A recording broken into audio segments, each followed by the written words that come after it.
जी कैफ 4 आज के लेक्चर का आगाज करते हैं। लेक्चर नंबर 62 जो चैप्टर आज स्टार्ट करने जा रहे हैं वो चैप्टर है chapter number 14 negotiable instrument. Lengthy chapter है पार्टनरशिप की तरह। हमारे सिलेबस में हमारी बुक में 2 चैप्टर्स हैं जो निगोशिएबल इंस्ट्रूमेंट पे बेस कर रहे हैं। एक चैप्टर में हम इसके कुछ बेसिक कंसेप्ट्स और रूल्स पढ़ते हैं और दूसरे चैप्टर में इसकी जो स्पेसिफिक एग्जांपल्स हैं उनके बारे में डिटेल डिस्कशन करते हैं।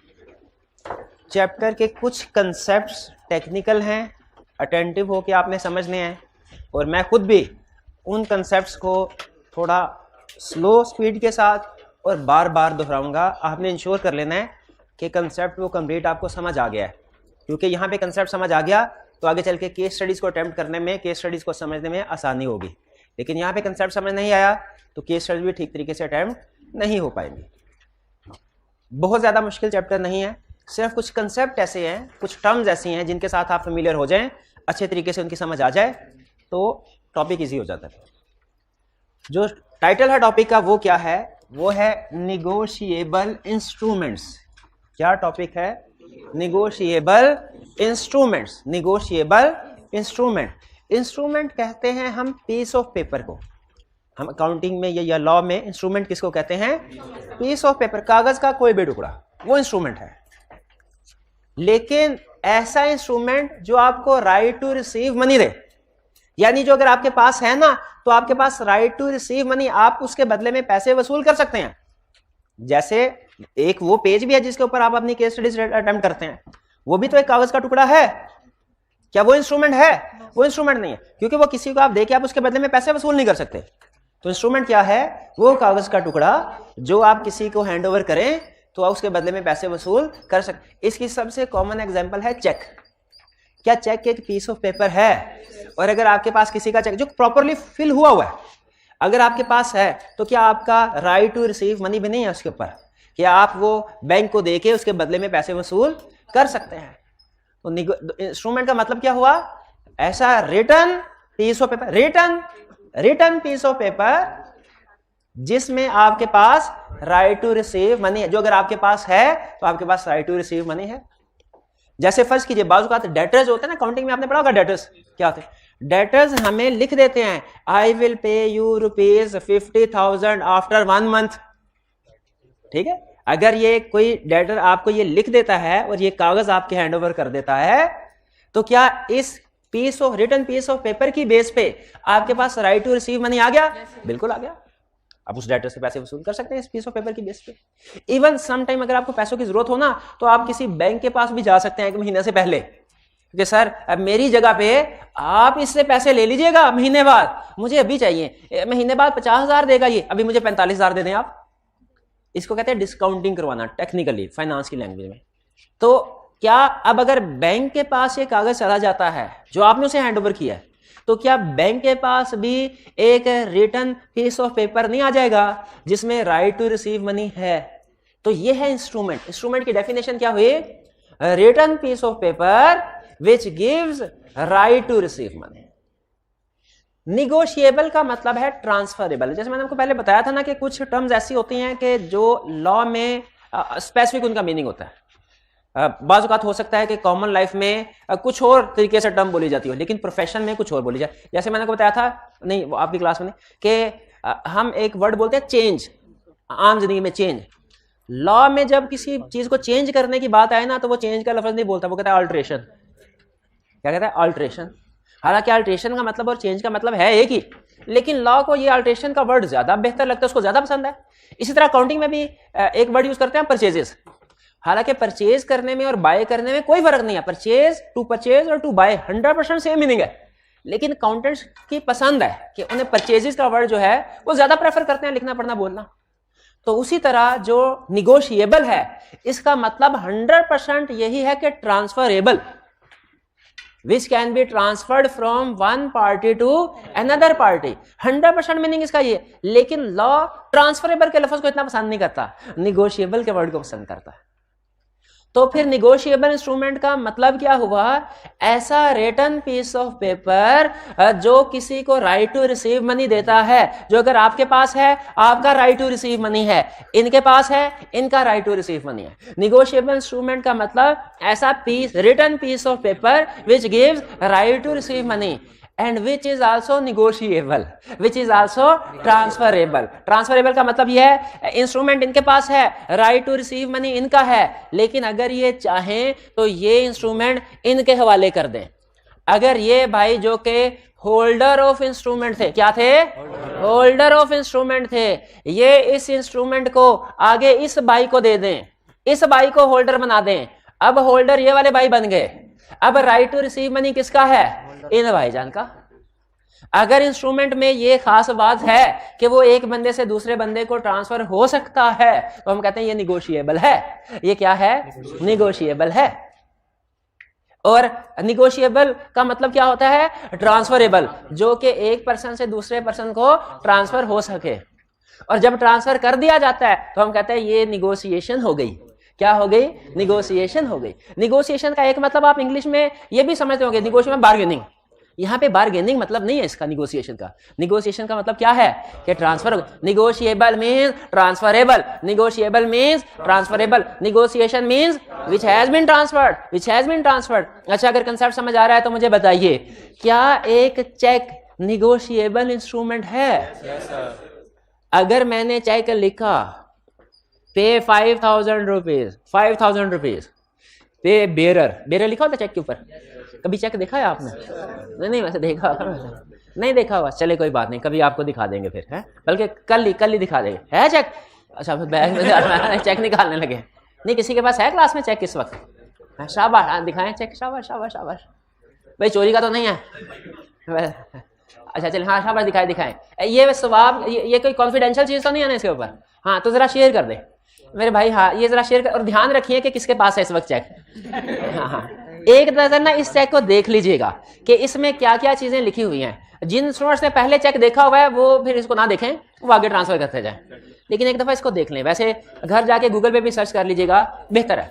वापिस आते हैं डिस्कशन की तरफ, वापिस हाँ, आप शाबाश, आप इस तरीके इधर से सर्कुलेट करवा दें। एक चेक इधर से आ गया, एक उधर से, चलें शाबाश।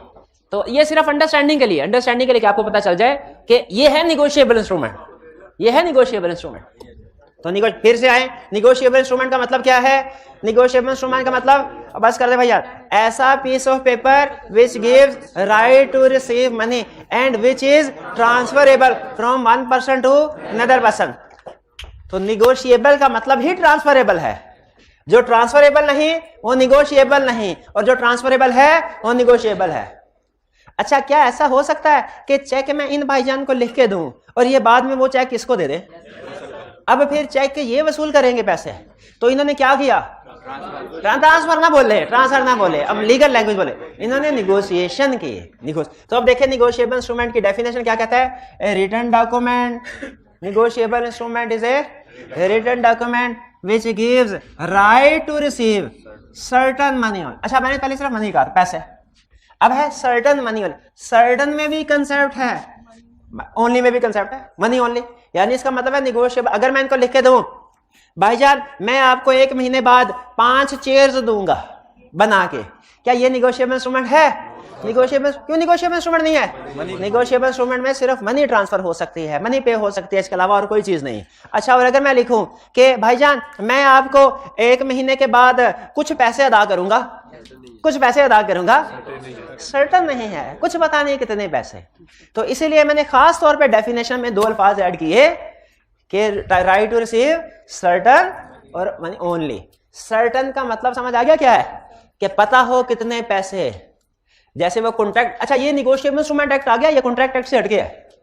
हो सकता है इसमें कुछ चीज ऐसी हो जो कॉन्ट्रैक्ट एक्ट में किसी और तरीके से, जैसे आपको पार्टनरशिप एक्ट में समटाइम ऐसे होता था, वो जॉइंट प्रॉमिस वाला रूल कॉन्ट्रैक्ट एक्ट में कुछ और था और पार्टनरशिप में कुछ और। पार्टनरशिप में एक पर्सन भी डिमांड कर सकता था परफॉर्मेंस, कॉन्ट्रैक्ट एक्ट कहता था ना ना, जॉइंट प्रॉमिसर जो हैं वो एक साथ डिमांड कर सकते हैं।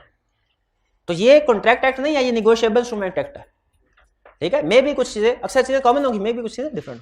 तो जैसे कॉन्ट्रैक्ट एक्ट में पढ़ा था कि टर्म्स एंड कंडीशन सर्टन होनी चाहिए, तो यहां पे भी कह रहा है निगोशिएबल इंस्ट्रूमेंट में अमाउंट सर्टन होनी चाहिए, लिखी होनी चाहिए। मैंने एक चेक लिखा, उसके ऊपर अमाउंट नहीं लिखी, अमाउंट नहीं लिखी अभी, तो क्या वो एक निगोशिएबल इंस्ट्रूमेंट है? वो भी निगोशिएबल इंस्ट्रूमेंट नहीं है। हाँ, मैं अमाउंट लिख देता हूं, फिर निगोशिएबल इंस्ट्रूमेंट है। हाँ, ब्लैंक चेक बिल्कुल होता है, लेकिन वो हमारी डेफिनेशन की हद पे पूरा नहीं उतरता, डेफिनेशन पे पूरा। तो सर्टेन सम ऑफ मनी होनी चाहिए, ठीक है। अच्छा, आगे चलते हैं। ये जो इसमें जो कैरेक्टरिस्टिक्स, सबसे अहम कैरेक्टरिस्टिक्स है ना, वो है ट्रांसफरेबल। ट्रांसफर होने को क्या कहते हैं? निगोशिएशन। अब ये डिफरेंट टाइप्स हैं निगोशिएबल इंस्ट्रूमेंट। उसी तरीके से निगोशिएशन के भी डिफरेंट मेथड है, 2 मेथड है निगोशिएशन के, 2 मेथड है। एक है निगोशिएशन थ्रू डिलीवरी और एक है निगोशिएशन थ्रू इंडोर्समेंट। एक है निगोशिएशन थ्रू डिलीवरी और एक निगोशिएशन थ्रू इंडोर्समेंट। असल में जो निगोशिएबल इंस्ट्रूमेंट है, इसके 2 बड़ी टाइप्स हैं। इसको डिफरेंट टाइप्स में क्लासिफाई करते हैं। जैसे आपको याद होगा, हमने टाइप्स ऑफ कॉन्ट्रैक्ट पढ़ी थी, टाइप्स ऑफ कॉन्ट्रैक्ट पढ़ी थी, टाइप्स ऑफ कॉन्ट्रैक्ट पढ़ी थी, तो वो डिफरेंट, एक था वॉइडेबल, वैलिड, और फिर एक था वैलिड और वाइड और वाइडेबल, और भी टाइप्स थे। एक था एग्जीक्यूटेड और एग्जीक्यूटिव, ये कोई टाइप पढ़ी थी हमने? ये नहीं पढ़ी, नहीं, टाइप्स ऑफ कॉन्ट्रैक्ट पढ़ा था हमने कि नहीं पढ़ा? हाँ, तो जिस तरह कॉन्ट्रैक्ट को डिफरेंट टाइप्स में क्लासिफाई किया जाता है, उसी तरह निगोशिएबल इंस्ट्रूमेंट्स की भी डिफरेंट टाइप्स हैं। उनमें से एक टाइप है बेयरर इंस्ट्रूमेंट और दूसरी टाइप है ऑर्डर इंस्ट्रूमेंट। निगोशिएबल इंस्ट्रूमेंट की बहुत सी टाइप्स हैं। एक टाइप है बेयरर इंस्ट्रूमेंट और दूसरी टाइप है ऑर्डर इंस्ट्रूमेंट। आपने अक्सर देखा होगा, चेक के ऊपर लिखा होता है पे टू, आगे लाइन लिखी होती है, और में लिखता है आर बेयरर। जैसे ये भी जो चेक सर्कुलेट हो रहा है किसी के पास, इस वक्त कहां पे है? ये जरा मुझे दिखाइएगा, ये अभी मैं आपके सामने ये लाइन लिखता हूं। इधर ये किस तरह की लाइन लिखी हुई है? ये लिखा हुआ है पे, इसके बाद ब्लैंक और बेयरर।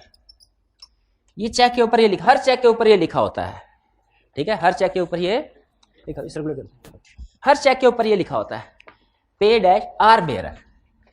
इसका मतलब पता है क्या? अगर मैं चेक सारा फिल कर दिया और ये एज इट इज, गौर से समझिएगा इस कंसेप्ट को, ये चेक दे दिया इसी तरह छोड़ दिया मैंने, और ये दे दिया इनको, क्या ये चेक ट्रांसफर हो गया? क्या right to receive money transfer हो गया? क्यों नहीं हो गया? नहीं, मैंने कहा मैं बाकी सारा फिल करके दे दिया, बाकी सारा फिल किया, अमाउंट भी लिखा, डेट भी लिखी, साइन भी किए, सब कुछ कर दिया। ये वाली लाइन एज इट इज रहने दे, ये वाली लाइन, बाकी सारा चेक फिल कर दिया, फिल करके इनको दे दिया। क्या right to receive money transfer कीजिए, 10,000 का चेक है, क्या अब ये भाईजान 10,000 रुपए कलेक्ट कर सकते हैं बैंक से? बिल्कुल कर सकते हैं। क्यों कर सकते हैं? क्योंकि मैंने यहां पे किसी का नाम नहीं लिखा, मैंने लिख दिया आर बेयरर। तो इसका बेयरर का मतलब क्या है? whoever bears it, whoever holds it। Bearer का मतलब है होल्ड करना, कि पे करो, मैं बैंक को कह रहा हूं पे करो, किसको? बेयरर को। whoever hold, जिसके पास भी हो। अगर यही चेक ये आगे इनको ट्रांसफर कर दें, यही इंस्ट्रूमेंट आगे इनको ट्रांसफर कर दे, अब राइट टू रिसीव मनी किनका है? इनका। यही इंस्ट्रूमेंट आगे इनको ट्रांसफर कर दे, right to receive money transfer होता जाएगा। यानी इसका मतलब है ऐसा इंस्ट्रूमेंट जो पेएबल टू बेयरर हो, बेयरर का मतलब जिसके पास भी वो इंस्ट्रूमेंट है उसको अमाउंट पे की जाएगी, इसे कहते हैं बेयरर इंस्ट्रूमेंट। क्या कहते हैं? Bearer instrument. इसके ऊपर लिखा था पेएबल आर बेयरर। क्लियर हो गया? बेयरर इंस्ट्रूमेंट निगोशिएट हो सकता है क्या? हो सकता है। कैसे? सिर्फ डिलीवरी से। आप चेक को सिर्फ, इंस्ट्रूमेंट को सिर्फ दूसरे बंदे को ट्रांसफर कर दें, निगोशिएट हो गया। सिर्फ ट्रांसफर कर दें, निगोशिएट हो गया। मेरी बात समझ आई? थोड़ा सा आगे डिस्कशन को लेके चले। अगर मैं लिखूं भाईजान का नाम क्या है? जुल्कर, आसान सा भाईजान, असद भाई। मैं लिखूं पे असद आर बेयरर, पे असद आर बेयरर। सोच के बताइए अब, क्या ये बेयरर इंस्ट्रूमेंट है? बेयरर इंस्ट्रूमेंट है।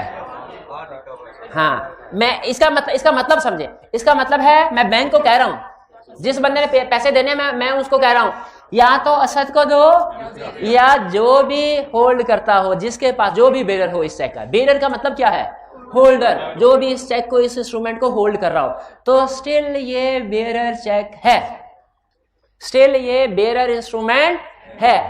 इसका मतलब है ये मैंने लिख के असद को दे दिया, असद ने आगे बशीर भाई को दे दिया, बशीर भाई ने कलीम भाई को दे दिया। अब मुझे बताइए ये आगे क्या कलीम भाई के पास राइट है इसको कलेक्ट करने का? यस, राइट है। राइट ट्रांसफर क्यों राइट है? क्योंकि बेरर है, मैंने लिखा है बेरर है। बात समझ आई? अच्छा अब जरा सुनिए, कहानी को आगे लेके चलें, ट्विस्ट लेके आए इसमें। अब मैंने ये चेक या इंस्ट्रूमेंट है, ये कंसेप्ट सारे निगोशिएबल इंस्ट्रूमेंट पे अप्लाई होता है, लेकिन चूंकि हमारे लिए कॉमन एग्जांपल चेक है जिसको हमने देखा हुआ है, तो इसलिए मैं यहाँ पे चेक बार बार यूज कर रहा हूँ। लेकिन ये ज़हन में रखिएगा ये कंसेप्ट बाकी के सारे निगोशिएबल इंस्ट्रूमेंट पे भी अप्लाई होता है। अगर मैं निगोशिएबल इंस्ट्रूमेंट के ऊपर पे असद लिखा और उसके आगे आर बेरर काट दिया, अब मैंने असद को इंस्ट्रूमेंट दिया, क्या ये बेरर है? अब डिस्कशन टेक्निकल होने जा रही है, अटेंटिव होके। क्या ये चेक बेरर है? ये चेक बेरर नहीं है, क्योंकि इस चेक की पेमेंट होगी असद को। इस चेक की पेमेंट किसको होगी? असद को। ये बेरर इंस्ट्रूमेंट नहीं है। तो जो बेरर इंस्ट्रूमेंट नहीं होता वो होता है ऑर्डर इंस्ट्रूमेंट। बेरर इंस्ट्रूमेंट जो नहीं होता वो क्या होता है? Order instrument. अगर मैं बेरर का लफ्ज ना काटता तो टाइप ऑफ इंस्ट्रूमेंट क्या होता? बेरर। और इसकी निगोशिएशन कैसे होती? सिर्फ डिलीवरी से। लेकिन मैंने बेरर का लफ्ज काट दिया, ये इसको क्या कहते हैं? Order instrument. यहां पे $1 मिलियन क्वेश्चन, क्या ऑर्डर इंस्ट्रूमेंट निगोशिएट हो सकता है?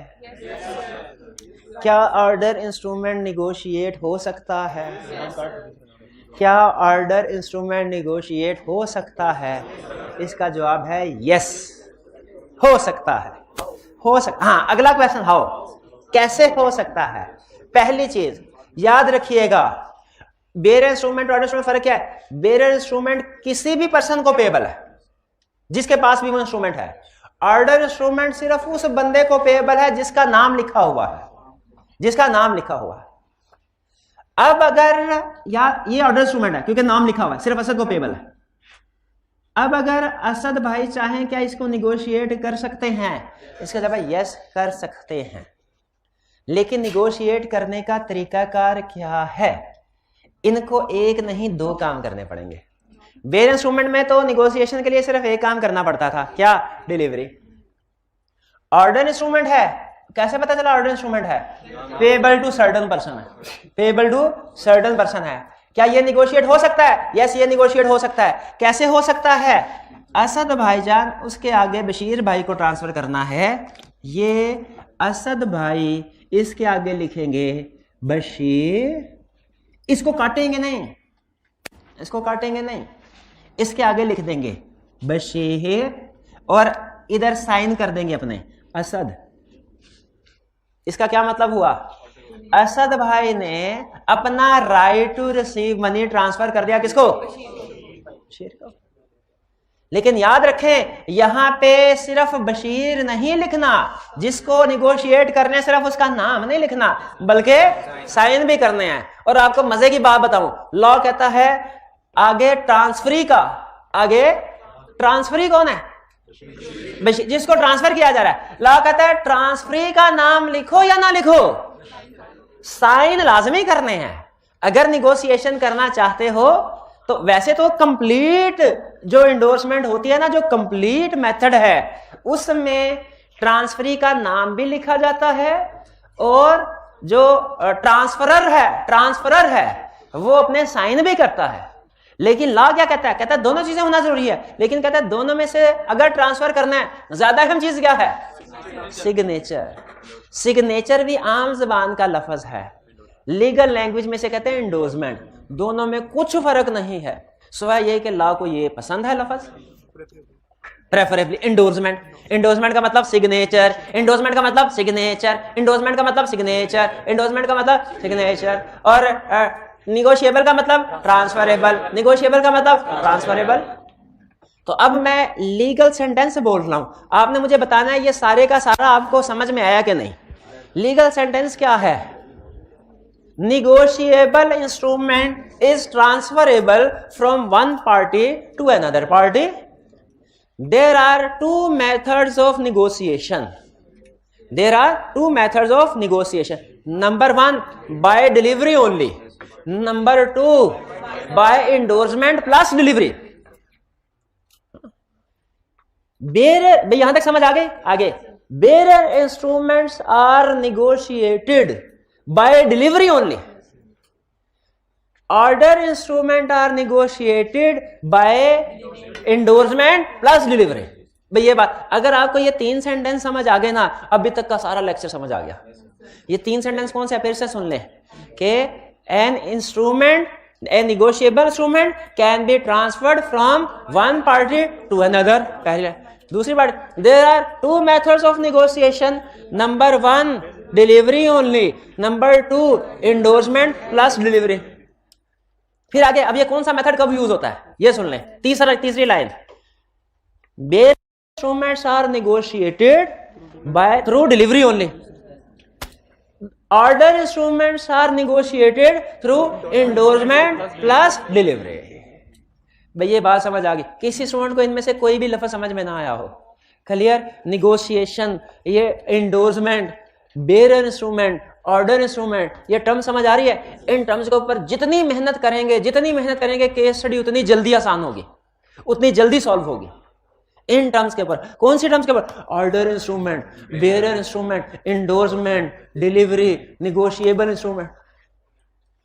ठीक है? अच्छा, अब मुझे बताएं, बशीर भाई ने आगे कलीम भाई को ट्रांसफर करना है. हो सकता है कि नहीं? कैसे होगा? बशीर भाई आगे साइन करे, आगे लिखेंगे ऐसे कलीम, किधर लिखे, जिधर मर्जी लिख दे, आगे लिखते हैं कलीम, और इधर लिखेंगे बशीर. ठीक है, ये ट्रांसफर हो गया. भाई साइन हो जाए, साइन, नो प्रॉब्लम. अच्छा, यहां तक समझ आ रहा है तो कहानी में ट्विस्ट लेके आऊं कि ना लेके आऊं? बाकी भाई कंफ्यूज तो नहीं हो जाएंगे, देख लें.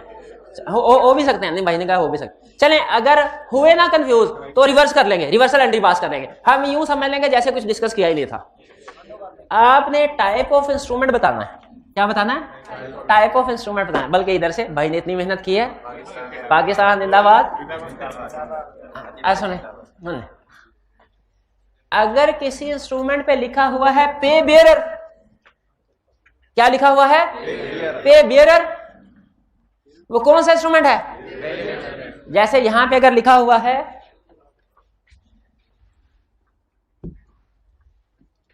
पे, अब आपने उधर नहीं देखना, इधर देखना. उधर नहीं देखना, इधर देखना. ये देख, मैं कहा था उधर देखना है. नहीं, मैं इधर भी आ जाऊं ना, आपने फिर भी उधर ही देखना है. उधर देखना है. मैं तो इम्तिहान ले रहा था आपका. लिखा हुआ है पे बेयरर. ठीक है, इसमें ये कौन सा इंस्ट्रूमेंट है? बेयरर के ऑर्डर. शाबाश, बेयरर, बेहतरीन. Bearer instrument. क्यों बेयरर लिखा हुआ है? बेयरर. अच्छा, अगर लिखा हुआ है पे असलम और बेयरर,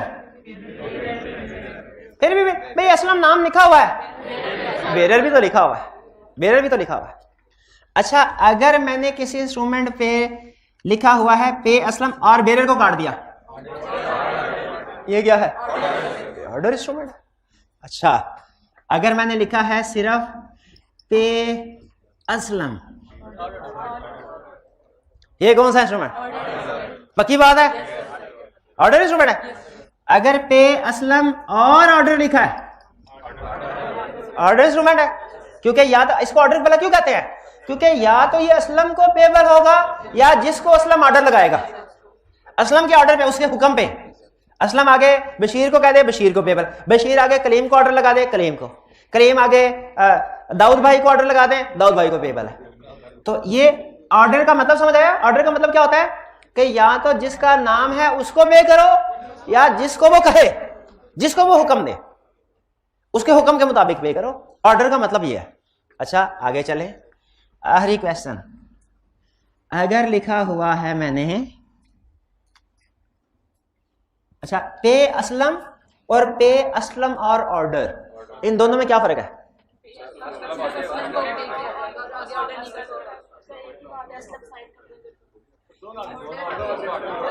पे असलम और पे असलम और ऑर्डर में क्या फर्क है? पे असलम और पे असलम और ऑर्डर में क्या फर्क है? कौन स्टूडेंट को फर्क बताएगा? फर्क बताएगा कौन स्टूडेंट? ट्रांसफर नहीं हो सकता। पे असलम या पे असलम और ऑर्डर 100% सेम है, 100% सेम है। पे असलम और पे असलम और ऑर्डर 100% सेम है, 99.9 भी नहीं कह रहा, 100% सेम है। अब सुने, पे असलम या दूसरी स्टेटमेंट पे असलम और बेरर, इन दोनों में क्या फर्क है? वो कौन से वाला बेरर, कौन से वाला? पे असलम और बेरर वाला बेरर इंस्ट्रूमेंट है और पे असलम वाला ऑर्डर है। हालांकि ऑर्डर नहीं भी लिखा हुआ, फिर भी ऑर्डर है। यानी बेरर लिखा होगा तो बेरर है, वरना ऑर्डर इंस्ट्रूमेंट है। बेरर लिखा हो तो बेरर है, वरना ऑर्डर है। पे असद ऑर्डर है, पे असद और ऑर्डर, ये भी ऑर्डर। आखिरी क्वेश्चन, मैंने लिखा पे असलम ओनली,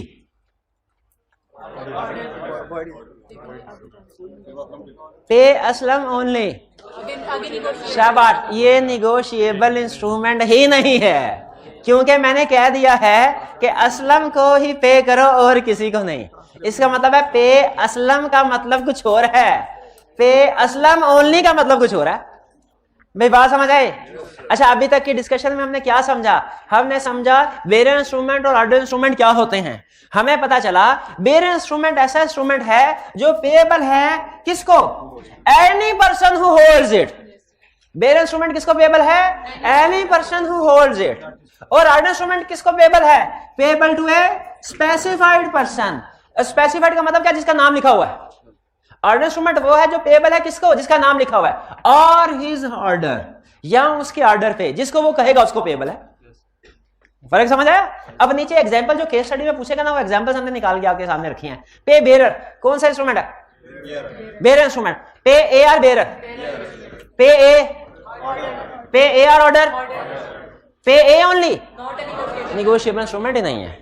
ये सारी एग्जांपल ये आपको समझ आ गई, ये केस स्टडी में यूज होंगी, फिर ना कहिएगा। अगर कोई कंफ्यूजन है तो भी पूछ ले। चलें वापस आ जाए। तो हम ये स्टडी कर रहे थे कि निगोशिएबल इंस्ट्रूमेंट क्या है? ऐसा रिटन डॉक्यूमेंट जो कि right to receive money, certain money only देता है। इसके 3 एग्जांपल्स हैं। Cheque, bill of exchange, promissory note. Cheque, bill of exchange, promissory note. Cheque, bill of exchange, promissory note. Cheque हम जानते हैं, बिल ऑफ एक्सचेंज हम नहीं जानते, प्रॉमिसरी नोट हम नहीं जानते, लेकिन जिन चीजों को हम नहीं जानते वो भी दुनिया में एग्जिस्ट करते हैं। तो चेक जान जाएंगे शाबाश। चेक, तो प्रॉमिसरी नोट की एग्जांपल क्या है? Cheque, bill of exchange, promissory note. और याद रखिएगा क्या? Currency note. अगर आप सोचेंगे ना, ये भी डेफिनेशन पे पूरा उतरते हैं, लेकिन ये निगोशिएबल इंस्ट्रूमेंट नहीं है। शेयर्स तो लगेगा डेफिनेशन पे पूरा उतरते हैं, लेकिन ये निगोशिएबल इंस्ट्रूमेंट नहीं है। करेंसी नोट निगोशिएबल इंस्ट्रूमेंट नहीं है, शेयर्स निगोशिएबल इंस्ट्रूमेंट नहीं है। तो कौन है negotiable instrument? Cheque, bill of exchange, promissory note. अच्छा, कुछ खसूसियात सुन ले। खसूसियात किसकी खसूसियात?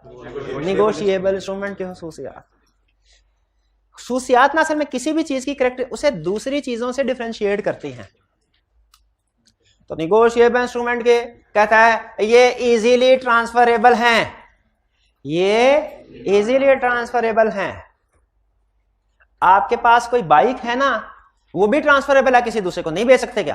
ट्रांसफर कर सकते हैं। आपके नाम पे कोई प्रॉपर्टी है, वो भी किसी दूसरे को ट्रांसफर कर सकते हैं, लेकिन उनको ट्रांसफर करने का तरीकाकार बहुत डिफिकल्ट है। वो है डिफिकल्ट ट्रांसफरेबल। और निगोशिएबल इंस्ट्रूमेंट क्या है? 1 मिनट के अंदर आप ट्रांसफर कर सकते हैं। कैसे? अगर बेरर इंस्ट्रूमेंट साइन करके नहीं, डिपेंड करता है इंस्ट्रूमेंट की टाइप कौन सी, ऐसे ना करें मेरे साथ। अगर बेरर इंस्ट्रूमेंट है बाय डिलीवरी, और अगर ऑर्डर इंस्ट्रूमेंट है तो बाय डिलीवरी एंड इंस्ट्रूमेंट। दोनों से कितना टाइम लगता है भाई फिजिकली ट्रांसफर करना है, कितना, ये लो, ये 2 सेकंड में ट्रांसफर हो गया। और अगर ट्रांसफर अगर ऑर्डर इंस्ट्रूमेंट है तो साइन करके ट्रांसफर, उसमें कितना लगेगा, उसमें 10 सेकंड लग जाएंगे। तो इससे ज्यादा कोई आसानी के साथ ट्रांसफरेबल होने वाली चीज है? कैश है वैसे, करेंसी नोट इससे भी ज्यादा आसानी से ट्रांसफर हो जाना है, लेकिन वो तो हमारे नेगोशिएशन में डेफिनेशन है। तो एग्री करते हैं easily transferable.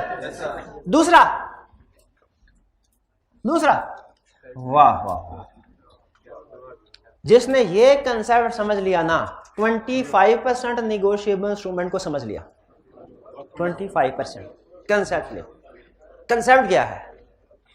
Title of holder is free from all defect. Title of holder is free from all defects.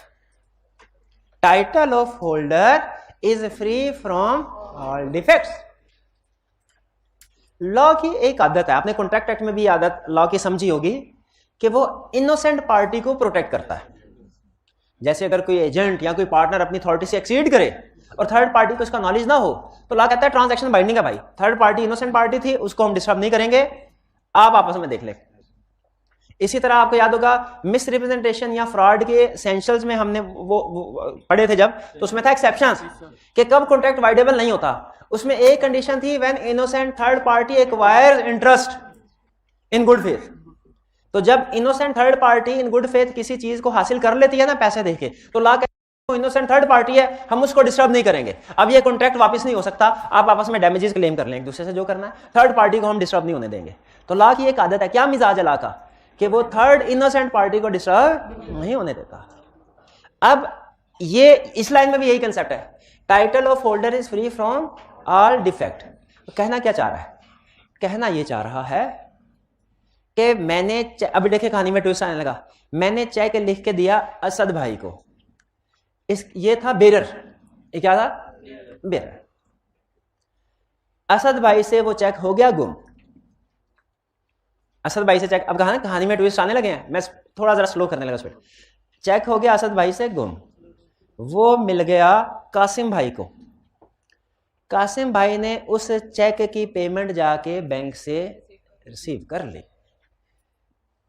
अच्छा, एक है क्या रिसीव कर सकते हैं कि नहीं, एक कंसेप्ट है क्या रिसीव करना चाहिए कि नहीं। करना चाहिए नहीं, क्यों नहीं करना चाहिए? क्योंकि उनका गुड टाइटल नहीं है, उनका कासिम का टाइटल डिफेक्टिव है। याद रखें, अगर आप चोरी करते हैं किसी का कोई इंस्ट्रूमेंट, या कोई गुमशुदा इंस्ट्रूमेंट आपको मिलता है, या आप गन पॉइंट पे किसी से इंस्ट्रूमेंट छीनते हैं, तो आप इंस्ट्रूमेंट के होल्डर तो है, लेकिन आपका ट्रू ओनर नहीं है। ट्रू ओनर नहीं है। लॉ इसमें ना एक असल में टर्म यूज करता है, मैं डरते डरते बोल रहा हूं। लॉ कहता है आप होल्डर तो हैं, होल्डर इन ड्यू कोर्स नहीं है। होल्डर तो हैं, या भाई इसका क्या मतलब? होल्डर का मतलब जिसके पास इंस्ट्रूमेंट है, जो चाहे तो पैसे ले भी सकता है। होल्डर इन ड्यू कोर्स का मतलब जो उसका लीगल ओनर है, जो उसका लीगल ओनर है। इन भाईजान, राइटफुल ओनर, इन भाईजान का 1000 का नोट गिर जाए, ये भाईजान उठा ले, ये होल्डर तो हैं, होल्डर इन ड्यू कोर्स नहीं है। वे क्लियर है? इन भाईजान का निगोशिएबल इंस्ट्रूमेंट गुम हो गया, कासिम भाई ने उठा लिया। कासिम भाई कौन है? Holder. Holder in due course नहीं है। होल्डर इंस्ट्रूमेंट को होल्ड तो कर रहा होता है, और मजे की बात, वो अगर चाहे तो पैसे वसूल भी कर सकता है, लेकिन वो ट्रू ओनर नहीं है। लॉ कहता है बाद में अगर पकड़ा गया ना, तो इसके पैसे निकलवाएंगे, इससे 1-1 रुपया निकलवाएंगे। भाई समझ रहे हैं? कुछ लोग ये समझते हैं कि सर होल्डर और होल्डर इन ड्यू कोर्स में फर्क है, कि होल्डर बैंक से या थर्ड पार्टी से पैसे वसूल नहीं कर सकता, होल्डर इन ड्यू कोर्स कर सकता है। ना ना ना ना, ये फर्क, कर दोनों सकते हैं, लेकिन true owner holder in due course है, होल्डर नहीं है। होल्डर अगर पैसे वसूल करता है ना, तो लॉ कहता है he is liable to compensate true owner, he is liable to reimburse payment to true owner. ये केस स्टडी में लिखनी पड़ेगी लाइन, कि अगर होल्डर पैसे वसूल कर सकता है। अब मुझे बताएं, इनका चेक गुम हो गया, कलीम भाई के हाथ लगा, कलीम भाई होल्डर है कि होल्डर इन ड्यू कोर्स? अगर वो बैंक से पैसे लेने जाएं, ले सकते हैं, बिल्कुल ले सकते हैं। आप देखें चेक, किसी का भी बेयर चेक गुम हो, आप जाएं, आपको कैश करा देगा, अनलेस कि उसने कोई फोन करके मना कर दिया, वो चेक कैश हो जाता है, आपको पैसे मिल जाते हैं। तो लेकिन होल्डर अगर पैसे वसूल कर लेता है, क्या करना पड़ेगा? ट्रू ओनर को वापस करने पड़ेंगे बाद में, ठीक है। अच्छा, होल्डर थोड़ा था चालाक, होल्डर गया माल रोड, उधर उसने एलसीडी पसंद की, 50,000 का चेक इसे गिरा हुआ मिला था या इसने चोरी कर लिया था। हाँ, वो मार्केट उसने एलसीडी देखी, उसने कहा एलसीडी गाड़ी में रखवाएं, और दुकानदार को कहा सर ये लीजिए चेक। उस दुकानदार ने चेक वसूल कर लिया। दो अल्फाज बोलने लगा हूं, गौर करना है दोनों अल्फाज पे। उस दुकानदार ने चेक वसूल किया, इंस्ट्रूमेंट वसूल किया in good faith for consideration, in good faith for consideration, in good faith for consideration, in good faith for consideration, in good faith for consideration. Law कहता है जिसने इंस्ट्रूमेंट को रिसीव किया in good faith for consideration, वो holder in due course बन जाता है, वो होल्डर इन ड्यू कोर्स बन जाता है। चाहे इंस्ट्रूमेंट देने वाले का डिफेक्टिव टाइटल हो, चाहे इंस्ट्रूमेंट देने वाले का डिफेक्टिव टाइटल हो, इंस्ट्रूमेंट लेने वाले का गुड टाइटल बन जाएगा अगर अगर अगर received in good faith for consideration, received in good faith for consideration, received in good faith for consideration। यही लाइन अब पढ़ें तो अब समझ आएगी। Title of holder is free from all defect, यानी होल्डर का टाइटल, अब देखें चोर का टाइटल डिफेक्टिव था, चोर का टाइटल डिफेक्टिव था। नॉर्मली तो डिफेक्टिव टाइटल आगे डिफेक्टिव टाइटल ही ट्रांसफर करेगा ना नॉर्मल, लेकिन अगर चोर किसी दूसरी पार्टी को ट्रांसफर करे और वो पार्टी इस इंस्ट्रूमेंट को रिसीव करे in good faith for consideration, in good faith for consideration, in good faith for consideration, दोनों बहुत अहम कंसेप्ट है। तो जो होल्डर है दुकानदार, उसका टाइटल क्या होगा? होल्डर इन ड्यू कोर्स, और उसका टाइटल होगा फ्री फ्रॉम ऑल डिफेक्ट्स। हालांकि देने वाले का टाइटल फ्री नहीं था। इसका मतलब पता है क्या हुआ? हाँ, इसका मतलब यह हुआ कि अब ये दुकानदार बैंक के पास जाएगा, ये पैसे वसूल कर सकता है। बाद में अगर जिसका चेक गुम हुआ था उसे पता भी चल जाए कि इस दुकानदार ने कैश करवाया है, उस दुकानदार से पैसे नहीं रिकवर कर सकता। क्यों नहीं रिकवर कर सकता? क्योंकि in good faith for consideration, in good faith for consideration. अब जरा बताइए, फॉर कंसीडरेशन का मतलब क्या है? कि बदले में कोई ना कोई चीज दी है। और इन गुड फेथ का मतलब क्या है? कि उसे नहीं पता था ये चोरी का है, उसे नहीं पता था कि ये चोरी का है, गुमशुदा है। अब अगर फटे पुराने कपड़े पहन के और जूती है नहीं और 5 लाख का चेक लेके आबिद मार्केट पहुंच जाए और कहे मुझे एलसीडी दे दो और दुकानदार दे दे, फॉर कंसीडरेशन तो है, इन गुड फेथ है, वो पता चल रहा है कि भाई ये भिखारी है, इसके पास कहां से आया? हाँ, इसके पास कहां से आया? इसके पास वैसे थोड़ी आ सकते हैं। जैसे भाईजान को हर इशारे पे रोक लेता है ट्रैफिक वाला, भाई तेरे पास बाइक कहां से आई है? ये क्या है कि ये इन गुड फेथ के निशान, कि आपको हालातों वाकयात से अगर पता चल रहा है ना कि ये चोर है जो आपके पास आया है, अगर पता है ये चोर है तो फिर उसके साथ डीलिंग करते हैं तो आपका गुड फेथ नहीं है, फिर आपका गुड फेथ नहीं है। ठीक है, बैंक में अगर किसी पार्टी का कोई चेक 10 करोड़ का लेके ये भाईजान चले जाएं और बैंक वाला इनको पेमेंट का क्या गुड फेथ है, वो कहेगा भाईजान आगे पीछे 500-600 का चेक लेके आते हो, आज 5 करोड़ का कहां से ले आए? बैठ जाओ इधर, अभी देता तुम्हें पेमेंट।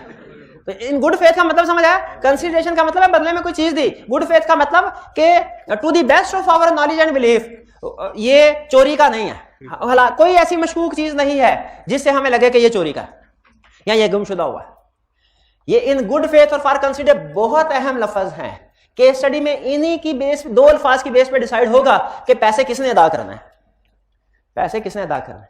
अच्छा, और अगर यही उस दुकानदार को पता हो कि ये अक्सर ये इसी तरह चोरी के इंस्ट्रूमेंट लाके मेरे पास मुझे बेचता रहता है, एलसीडी दे दे, क्या दुकानदार का टाइटल गुड है? डिफेक्टिव है। क्यों डिफेक्टिव है? क्योंकि ये कंडीशन पूरी नहीं हो रही, दोनों कंडीशन पूरी होनी चाहिए। फॉर कंसीडरेशन तो है, इन गुड फेथ नहीं है। भाई कुछ बात समझ आए? अच्छा, फिर इसके बाद transferee can sue in its own name. Transferee can sue, अच्छा मुझे बताइए, मैंने ट्रांसफर किया ए को, मैंने चेक लिखा ए को दिया, ए बैंक के पास गया, बैंक ने कहा भाईजान आप 10 लाख का चेक लेके आ गए, अकाउंट में तो 9,528 रुपए, चेक डिसऑनर। ये भाईजान केस कर सकते हैं मेरे खिलाफ? केस कर सकते हैं ना, डिसऑनर पे आपको 3 साल की कैद हो जाती है। ये केस कर सकते हैं। ये ट्रांसफरी कैन, ये होल्डर कैन सू। अच्छा, मैंने ए को चेक दिया, ए ने निगोशिएट किया बी को, बी ने किया सी को, सी बैंक के पास गया, चेक डिसऑनर हो गया। सोच के बताना है, सोच के बताना है सी क्या करेगा। ऑप्शन नंबर 1, सी बी के खिलाफ केस करेगा, बी ए के खिलाफ केस करेगा, ए मेरे खिलाफ केस करेगा, या सी डायरेक्ट मेरे खिलाफ केस करेगा। सी दोनों में से जो मर्जी काम कर ले, लॉ ने दोनों की इजाजत दी है। लॉ ने इसलिए कहा transferee can sue, will sue नहीं है, can sue in its own name. Transferee direct मेरे खिलाफ केस कर सकता है अपने नाम से। मैं कल को ये नहीं कहूंगा ओ भाई मैंने तो ए को चेक दिया था, तू सी की तरफ से आ गया, मैं तो तेरे को जानता ही नहीं। मैं ये नहीं, क्योंकि निगोशिएबल इंस्ट्रूमेंट की ब्यूटी यही है कि ये निगोशिएट किए जा सकते हैं, और जिसको निगोशिएट किए गए हैं अगर उसकी पेमेंट नहीं होती, वो खुद डायरेक्ट मेन रिस्पॉन्सिबल पार्टी जिसकी जिम्मेदारी थी पेमेंट कर, उसके खिलाफ केस फाइल कर सकता है। ये समझ आया आपको? तो बताइए अभी तक आपको जितने भी कैरेक्टरिस्टिक्स है, एक है इजीली ट्रांसफरेबल, एक है title of holder free from all defects, एक है transferee can sue in its own name. इसमें सबसे अच्छा कौन सा फीचर लगा? टाइटल। शाबाश शाबाश शाबाश। बस अगर ये आपको अच्छा लगा तो उसका मतलब केस स्टडी आप सॉल्व कर सकते हैं। लेकिन एक फीचर और भी है, क्या? ओन नेम, अपने नाम से केस फाइल कर सकते। मैंने चेक दिया ए को, ए ने दिया बी को, बी ने दिया सी को, चेक हो गया डिसऑनर। क्या मेरे खिलाफ सिर्फ ए केस फाइल कर सकता है जिसको ओरिजिनली मैंने चेक इशू किया था, या कि जो भी ट्रांसफरी है उनमें से कोई भी मेरे खिलाफ केस फाइल कर सकता है? कोई भी कर सकता है। यानी अगर सी मेरे पास आता है तो मैं उसे ये नहीं कहूंगा सी को भाई मैं तेरे को नहीं जानता, मैं तुझे पेमेंट नहीं करूंगा। निगोशिएबल इंस्ट्रूमेंट का मतलब यही है कि अगर प्रॉपर्ली ए ने बी को दिया है, बी ने सी को दिया है, तो मैं सी को भी पेमेंट करने के लिए लायबल हूं। और अगर सी को पेमेंट नहीं करता तो सी डायरेक्ट मेरे खिलाफ केस फाइल कर सकता है। ट्रांसफरी कैन, ट्रांसफरी समझ रहे हैं किसको कहते हैं? जिसको ट्रांसफर किया गया हो। ट्रांसफरर किसको कहते हैं? ट्रांसफरी किसको कहते हैं? अब फिर क्वेश्चन याद आ गया, ट्रांसफरी और इंडोर्जी में क्या फर्क है?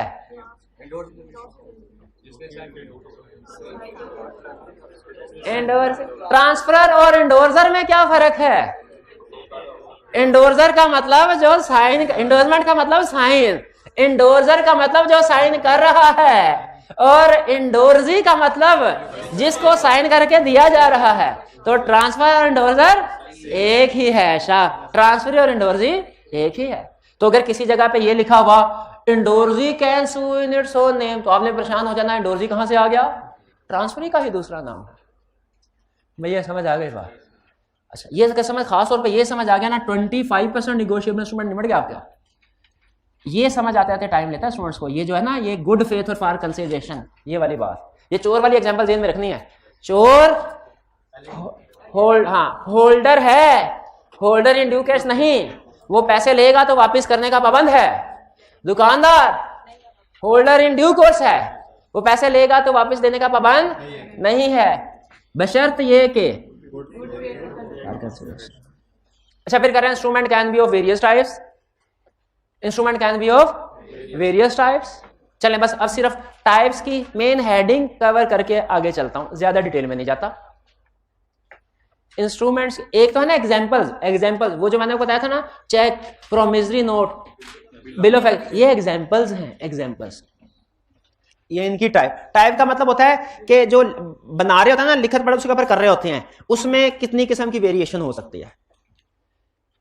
Types of negotiable instrument. पहली टाइप बेरर और ऑर्डर, दूसरी डिमांड और टाइम, तीसरी टाइप इनलैंड और foreign. Instrument can B of various types. 3 types बताई उसने। पहली तरह की टाइप क्या है? बेरर और ऑर्डर। दूसरी तरह की टाइप डिमांड और टाइम। तीसरी तरह की टाइप, अब इनमें सुनने में फर्क क्या है? बेरर ऑर्डर का मतलब है पेमेंट किसको करनी है। पेमेंट, बेरर ऑर्डर का मतलब क्या है? ये क्लासिफिकेशन किस बेस पे? पेमेंट किसको करनी है, पेमेंट किसको करनी है। इसी बंदे को जिसका नाम लिखा है कि जो भी आया पेमेंट किसको करनी है, जो भी आया तो बेरर, इसी बंदे को तो ऑर्डर। पेमेंट किसको करनी है, पेमेंट कब करनी है, पेमेंट कब करनी है, फौरी तौर पे या 3, 4, 5 महीने के बाद। जब भी आ गया फौरी तौर पे या 3, 4, 5 महीने एक स्पेसिफाइड डेट पे पेमेंट करनी है।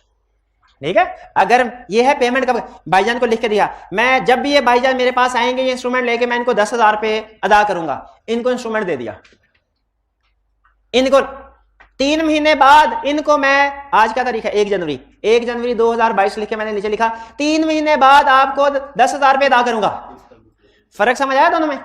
इनको कहा 3 महीने बाद, इनको क्या कहा कि जब भी आप आएंगे इंस्ट्रूमेंट आपको, ये अगर अगले दिन ही मेरे पास आ जाए ना तो मैं इनको पैसे अदा करने का पाबंद हूं। ये अगर अगले दिन आ जाए 1 लगाऊंगा, क्योंकि भाई पढ़ा नहीं 3 महीने बाद आना, भाग जाओ। ये फर्क समझ आया? ये है डिमांड और time. Demand instrument is payable on demand और time instrument is payable on time. जो टाइम स्पेसिफाई किया होगा भाई, नहीं सही फर्क है भाई, मजाक समझ रहे, सही फर्क। तो ये क्लासिफिकेशन है पेमेंट किसको करनी है, ये है पेमेंट कब करनी है, ये पेमेंट कहां करनी है। अगर पाकिस्तान में करनी है तो इनलैंड इंस्ट्रूमेंट, अगर यूरोप में करनी है तो फॉरेन इंस्ट्रूमेंट। तो ये जो क्लासिफिकेशन, अब देखें आप जब इंस्ट्रूमेंट बना रहे होते हैं ना, चाहे प्रोमिसरी नोट हो या बिल ऑफ एक्सचेंज हो, तो आपने ये डिसाइड करना है क्या पेमेंट किसको करनी है, पेमेंट कब करनी है, पेमेंट कहां कर। जैसे अगर मैं प्रोमिसरी नोट बना रहा हूं ना कि मैं लिख के दे रहा हूं आई विल पे यू 30,000, तो मैंने पहला डिसीजन क्या करना है, पेमेंट कब करनी है। सिर्फ असलम भाई को पेमेंट करने के लिए लिखूं कि जो भी आ गया उसको पेमेंट। फिर दूसरा डिसीजन मैंने अगर सिर्फ असलम भाई को पेमेंट करनी है, ऑर्डर इंस्ट्रूमेंट पे असलम। असलम ओनली की बात नहीं कर रहा, असलम ओनली तो फिर नेगोशिएबल से निकल जाता है। मैं कहता हूं पे असलम और ऑर्डर, अगर मैं चाहता हूं असलम या असल में order instrument is more secured than bearer instrument. ठीक है, लेकिन बहरहाल आपकी मर्जी है, जो मर्जी। दूसरा डिसीजन प्रोमिसरी नोट बनाते हुए दूसरा डिसीजन मैंने क्या करना है, कब का, डिमांड के टाइम। अगर मैं after 1 month, after 2 month, after 3 month लिख देता हूं, मैं लिखता हूं ऑन 15 अगस्त, ऑन 15 सितंबर, ये भी टाइम है। और अगर मैं लिखता हूं immediately on presentment, I will पे इमीडिएटली ऑन, जब मेरे पास आएगा उसी वक्त डिमांड। तो दूसरा, इसका मतलब है कोई भी इंस्ट्रूमेंट, बेसिक कंसेप्ट ध्यान में रखे, कोई भी इंस्ट्रूमेंट चाहे वो चेक हो, चाहे प्रोमिसरी नोट हो, चाहे बिल ऑफ एक्सचेंज हो, वो बेरर या ऑर्डर में से कोई एक होगा, वो डिमांड या टाइम में से कोई एक होगा, और वो इनलैंड या फॉरेन में से कोई एक होगा। भाई ये बात समझ आई? नहीं समझ आई? अच्छा, डिमांड इंस्ट्रूमेंट पेएबल इमीडिएटली होता है, ये समझ आ गया। टाइम इंस्ट्रूमेंट पेएबल होता है स्पेसिफाइड डेट पे या आफ्टर सर्टेन पीरियड, ये समझ आ गया। अच्छा, अगर आप कहें तो एंड में जिस तरह हमने ये पेएबल और बेरर की 2, 3, 4, 5 एग्जांपल्स की थी, आपने पहचान लिया, सर समझ आ गया, जहां पे बेरर का लफ्ज आ जाए वो बेरर इंस्ट्रूमेंट है, और जहां पे बेरर का लफ्ज ना हो वो ऑर्डर इंस्ट्रूमेंट है। उसी तरह हम इनकी भी प्रैक्टिस कर लें। डिमांड इंस्ट्रूमेंट, अगर इंस्ट्रूमेंट के ऊपर लिखा हुआ है पेएबल ऑन डिमांड, यानी इसका मतलब, डिमांड का मतलब पहले समझे, डिमांड का मतलब यह है कि जब मैंने इंस्ट्रूमेंट इनको दे दिया ना, ये जब भी ये 1 घंटे बाद भी आ गए ना, ला कहने के पे करें, तो मैं इनको पैसे अदा करने का पाबंद हूं। पेएबल ऑन डिमांड या पेएबल ऑन साइट, या इसको पेएबल ऑन प्रेजेंटमेंट भी कहते हैं। जैसे ही मुझे प्रेजेंट किया, जैसे साइट का मतलब क्या, जैसे मुझे दिखाया, भाईजान इसको पहचानते हैं, तो फिर निकाल ले वैसे। ये है payable on demand. Payable on site, जब मैं डिमांड करूंगा, जब मैं ये फौरी तौर पे पेमेंट करेंगे, ये नहीं कहेंगे सर जी मुझे हफ्ता, 10 दिन, 15, 20 दिन, महीने की ना। और टाइम इंस्ट्रूमेंट कैसे के बाद पेएबल है। अगर मैं लिखता हूं पेएबल ऑन 1 जनवरी 2023, आज क्या है 27 जुलाई 2022, हाँ, तो अगर मैं लिखूं पेएबल ऑन 1 जनवरी 2023, कौन सा इंस्ट्रूमेंट है,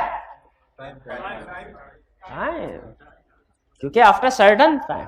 और अगर मैं लिखूं पेएबल आफ्टर 3 मंथ्स, या लिखूं पेएबल आफ्टर 20 डेज टाइम, तो ये पेएबल कब होगा, किसके 3 महीनों बाद, जिस दिन लिखा है। इसका मतलब हमें ये बात समझ आई कि जब कभी कोई भी इंस्ट्रूमेंट लिखेंगे उसके ऊपर डेट जरूर डालते हैं। दुनिया का कोई चेक ऐसा नहीं है जिसके ऊपर डेट ना हो, दुनिया का कोई प्रोमिसरी नोट ऐसा नहीं होगा जिसके ऊपर डेट ना हो, कोई बिल ऑफ डेट से पता चलता है कि किस दिन इशू हुआ। ये भी टाइम है, फ्रॉम। अच्छा, अगर लिखा है पेएबल, ये बड़ी इंटरेस्टिंग एग्जांपल है, इसके ऊपर बड़ी केस स्टडीज आई है।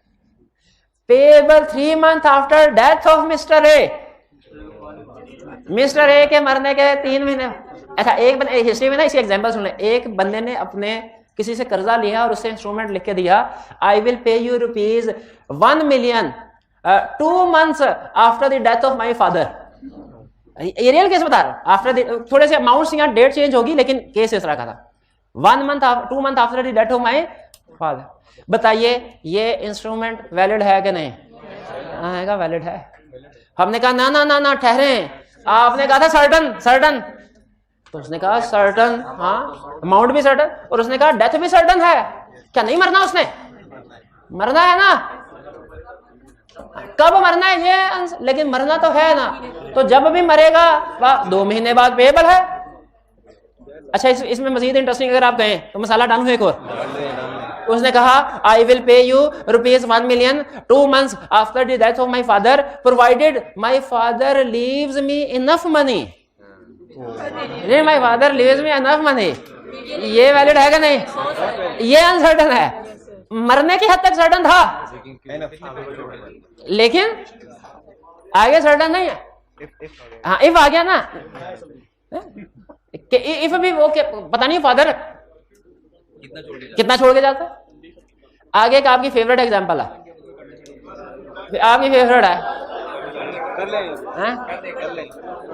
ए ने बी से अपने दोस्त से कहा कि ना कि मेरी तुम तो सीए कर रहे हो, 6, 7, 8, 10 साल मेहनत करते रहोगे दिन रात, फिर भी पता नहीं सीए होता है कि नहीं होता, अच्छी जॉब मिलती है कि नहीं मिलती।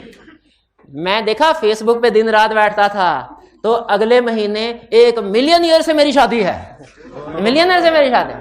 अब मैंने तुमसे जितना भी उधार लिया था ना उसका प्रोमिसरी नोट लो, अभी लो। I will pay you ₹500,000 after my marriage with miss B. अब बताइए सर्टन है कि नहीं? ये वैलिड है कि नहीं? वैलिड क्यों नहीं है? क्योंकि कंफर्म नहीं है मैरिज होगी कि नहीं होगी। डेथ कंफर्म है, हर एक बंदे ने मरना है ये कंफर्म है, हर एक बंदे की शादी होगी ये कंफर्म नहीं है, नहीं है ना। तो ये एग्जांपल ध्यान में रखिएगा, ये सारी एग्जांपल बिला वजह नहीं आपके साथ शेयर की, केस स्टडी में टेस्ट होंगी। तो आज घर जाके सिर्फ इनलैंड और फॉरेन को चाहे छोड़ दें, इनलैंड और फॉरेन को छोड़ दें, अब बाकी लर्निंग ऑब्जेक्टिव 1 और 2 का एक एक लफ्ज, क्या एक एक लफ्ज पढ़ना है और समझना है, एक एक लफ्ज कह रहा हूं। और ये एग्जाम्पल लाजमी कीजिएगा, इसमें इनलैंड फॉरेनलैंड मेरा हाल है कोई नहीं है, एक एग्जाम्पल है, वो दिल करे तो कर ले, ना दिल करे तो छोड़ दे, वो मैं कल डिस्कस करवा दूंगा आपको, बाकी जरूर कर लीजिएगा रिटन फॉर्म, लेकिन पढ़ना जरूर है, एक एक लफ्ज बहुत अहम, बहुत है, बेस डेवलप हो रही है, ये अगर समझ लिया ना आगे आसान हो जाएगा आपके लिए केस स्टडी इंशाल्लाह। आज का लेक्चर यहाँ खत्म करते हैं हम, अल्लाह हाफिज।